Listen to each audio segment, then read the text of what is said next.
Okay, so today's lesson is going to be a refresher from geometry last year, and we are going to be refreshing our memory about the midpoint and the distance formulas from geometry last year.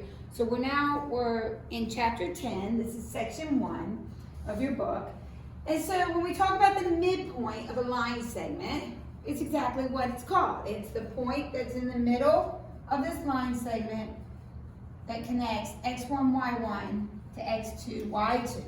So when we look for the number that's in the middle, well, if I ask you to find a number that's in the middle between 2 and 6, how do you get that?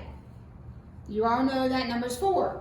Or some of you may say, well, I take the average. So 2 plus 6 divided by 2, 8 divided by 2 is 4. So if we want to get the middle point between the x1 and the x2, then we simply need to get the average of the x's. We add our x's, divide by 2. And if we want to know the midpoint between the y sub 1 and the y sub 2, same thing. We take the average of our y coordinate, y sub 1 plus y sub 2 divided by 2. So the midpoint truly is an average between the two endpoints. You take the average of the x coordinates, average of the y coordinates, you've got your middle point.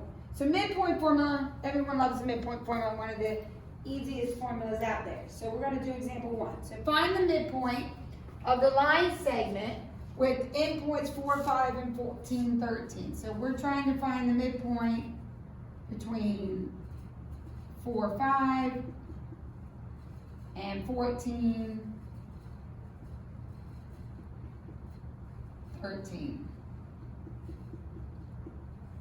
So here's my line segment, so we want the point that's right in the middle. So we're going to get that midpoint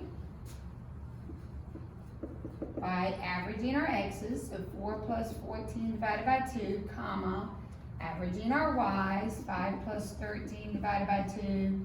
So the midpoint is 18 divided by 2, which is 9. 18 divided by 2 happens to also be 9. So my midpoint on this line segment is at 9, 9, 5, 6, 7, 8, 9, 6, 7, 8, 9, 6, 9, 9, which right about, visually is right about there. Good. So that's the midpoint formula. Average of the x's, average of the y's. So now we want to find, how do I get the distance of this same line segment? How long is the length of this line segment from 4, 5 to 14, 13?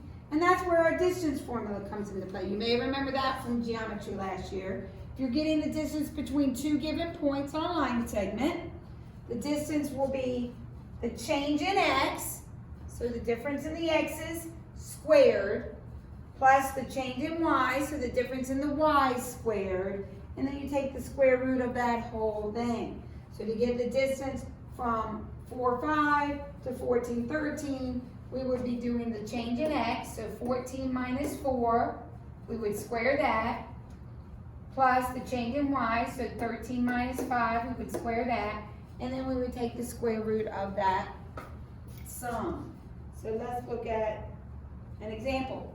So let's find the distance between points A, which is -3, 6, and point B, which is 4, -4. So visually, you know, Miss Conrad, I like to look at what I'm thinking about. So -3, 6, here's point A, and 4, -4, here's B. So we're trying to find how long that line segment is. So to get the distance from A to B, we're going to do the square root of, what comes first? Good, change in x. So change in x, what's my second x? We can use, it doesn't really matter which one we use, but I usually go with the alphabetical. The B would be my second x, the A would be my first, but it doesn't matter. So 4 minus my first x is -3. What do we do to the change in x? We square it. And then we add to that the change in y. So -4 minus 6 squared. When I said it doesn't matter, what does matter? Well, since we're squaring these, ultimately it doesn't matter either order. But usually, if this is going to be x2, this should be y2. Okay? So then from here, let's simplify. 4 plus 3 is 7. What's 7 squared? 49. Plus -4 minus 6 is -10. What's -10 squared become? Positive 100.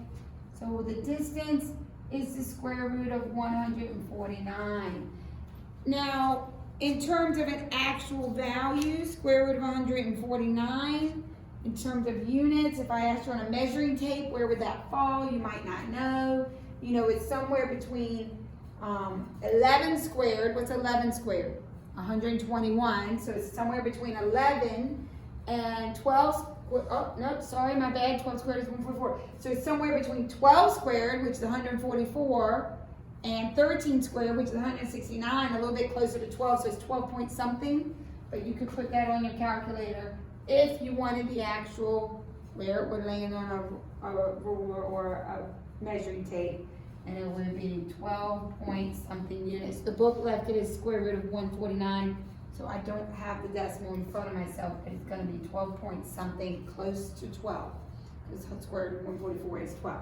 So that means if I actually measured this from here to here, the units length would be 12 point something, or square root of 149 units.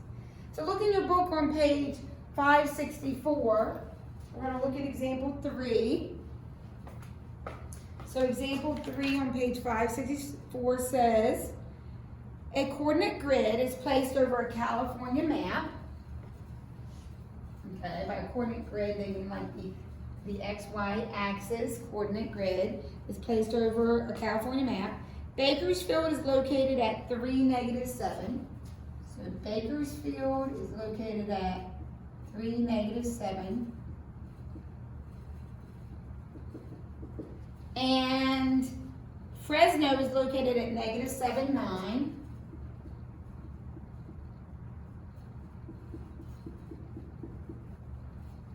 Here's Bakersfield, there's Fresno, -7, 9.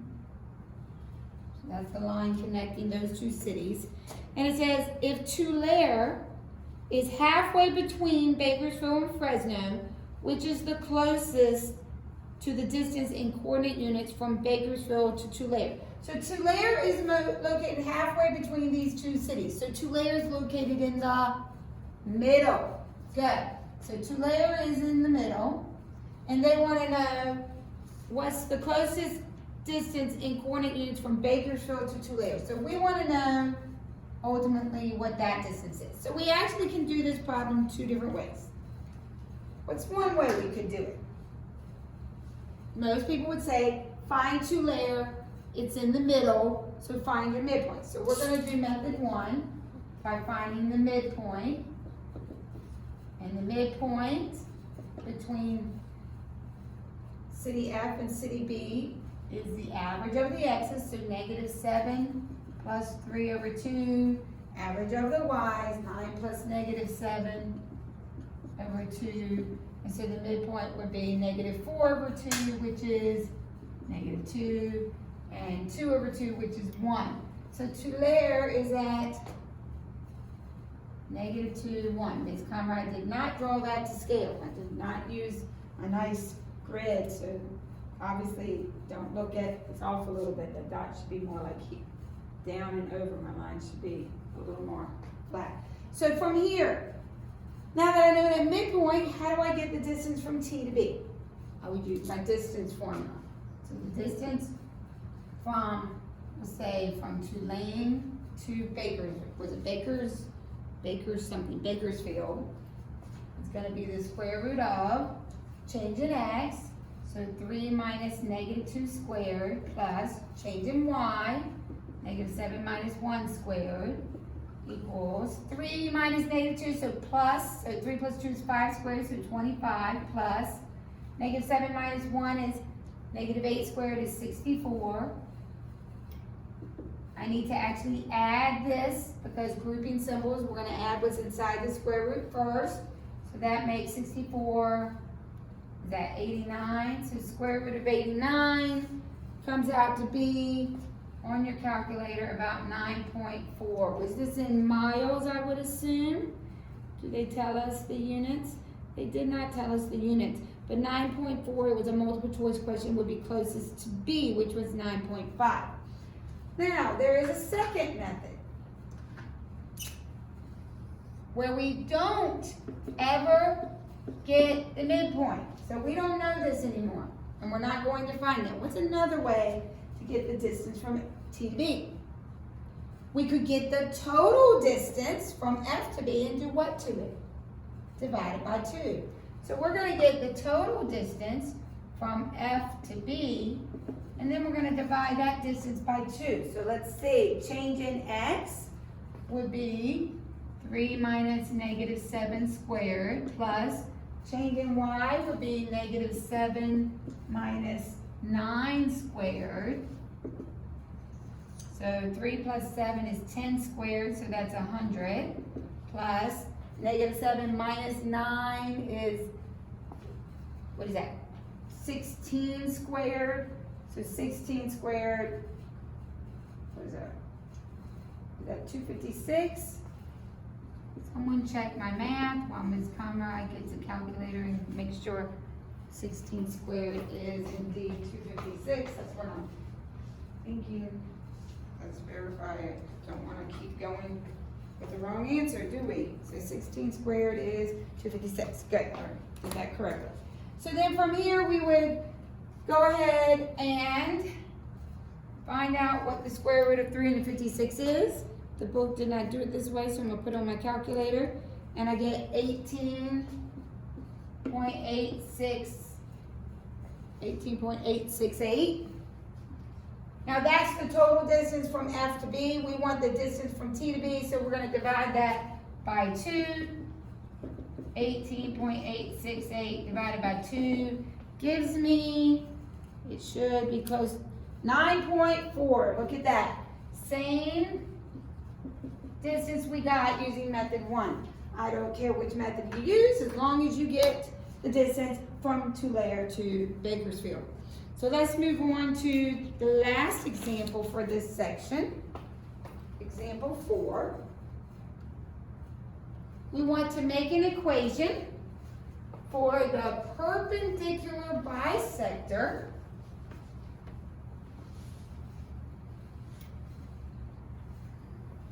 We're going to make an equation for the perpendicular bisector of the line segment that joins A, negative 3, 4. So I'm going to go ahead and put this on the board. So here's A, negative 3, 4. And B, 5, 6.